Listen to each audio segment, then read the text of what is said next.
Greetings, my fellow gamers. It's Game Goblin here to dispense more game mastery advice. The 7 Deadly GM Sins. Yay!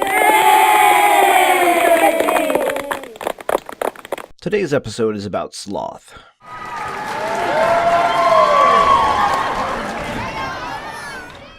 Perhaps one of the most common sins that a GM could incur would be the sin of sloth. This GM is easy to pinpoint in almost any circle that they dwell in, whether it is online, at the gaming table, or just doing video calls. They are so woefully unprepared. They almost never take notes, and just about anything your character has done in-game is met with the casual hand wave. A slothful GM really does avoid doing any sort of work on their game. They don't even come up with their own stories or any of that. A slothful GM will rely mostly on things other people have said. They're not really all that clever, or at least their games are not all that clever. They tend to lean heavily on the internet and other various forums for inspiration for their games. The worst part about dealing with a slothful GM, however, is once you actually do get in the game, you'll be ignored, avoided.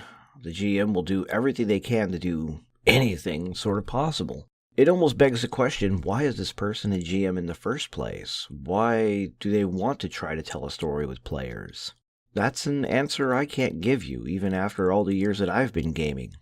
Now, to counter this as a GM yourself, it's easiest to stay motivated about your game.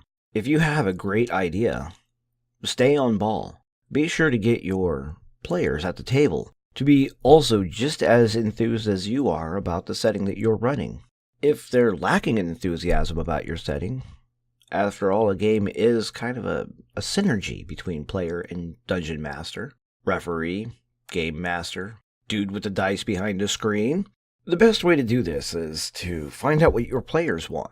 So if the setting is more of a Game of Thrones style setting where there's almost no magic whatsoever, clerics have limited spells and the players seem to not be too enthused about that, perhaps you could introduce magic in sort of a way that makes it more mysterious that the players will really want to latch on to. Unfortunately, if you're going to be lazy, that's going to take a bit of work to do.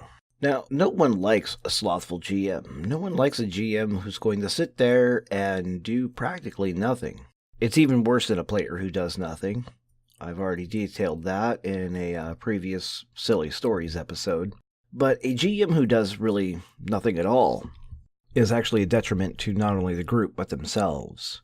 So, to curb the laziness of your game setting, you're actually going to have to start out enthused. You're going to have to stay enthused. You're going to have to be a self-motivated self-starter, or any other buzzwords that you use on a resume when looking for a new job.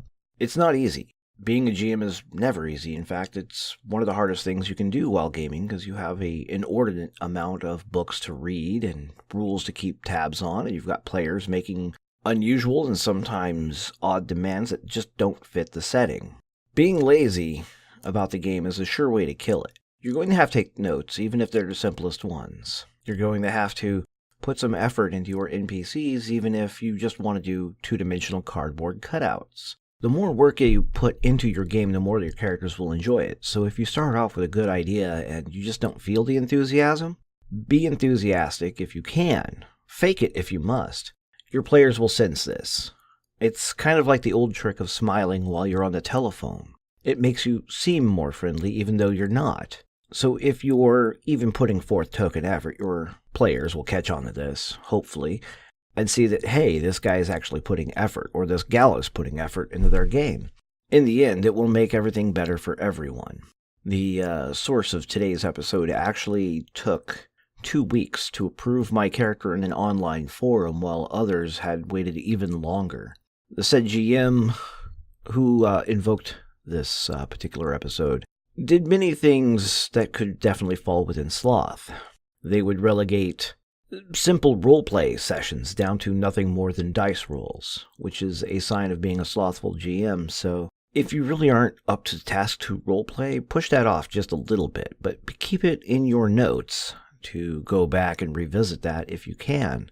Players, like I said, will catch on to these things, and if you constantly just relegate stuff to dice rolls, there's really no reason why people should be sitting around your table to hear whatever story or game you want to tell. They could easily just go and play an online game or fire up Skyrim or something else. You have to be involved as a GM to avoid slothfulness. You really do. There's just no real way about it. This is one of the most difficult sins to actually get over the hurdle of. But once you get past being a lazy GM and being slothful, your players will definitely appreciate it. There's just not much else I can say about this, really, on that kind of angle.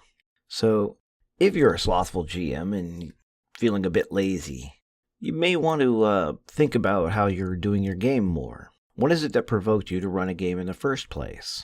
You're going to have to remember this. Jot down a note at the very front of your binder if you keep one, or just throw a post-it note on your core rulebooks that reminds you what it is that made you enthusiastic about being a GM in the first place. If you come in being enthusiastic, your players will definitely reciprocate those feelings in kind, hopefully. I mean, there are some players who don't, but your players for the most part will sense that you're putting effort into it, and thus they'll put more effort into it themselves. This kind of bounce-back feed loop of enthusiasm and attention to detail certainly does help. However, if you just plain don't care, the only thing I can suggest is, why are you GMing? You're better off just being a player or finding another hobby, really. Because role-playing really doesn't have much room for being too lazy. After all, a player puts a lot of work and diligence into their characters and their personalities of their characters and their character sheets. They do expect, as a player, that the GM will do just the same with their game world.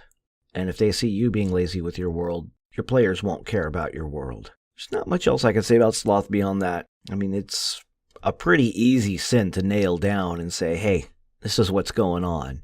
So I'm going to move on to another sin here, and we'll see that next episode. Kill the beat.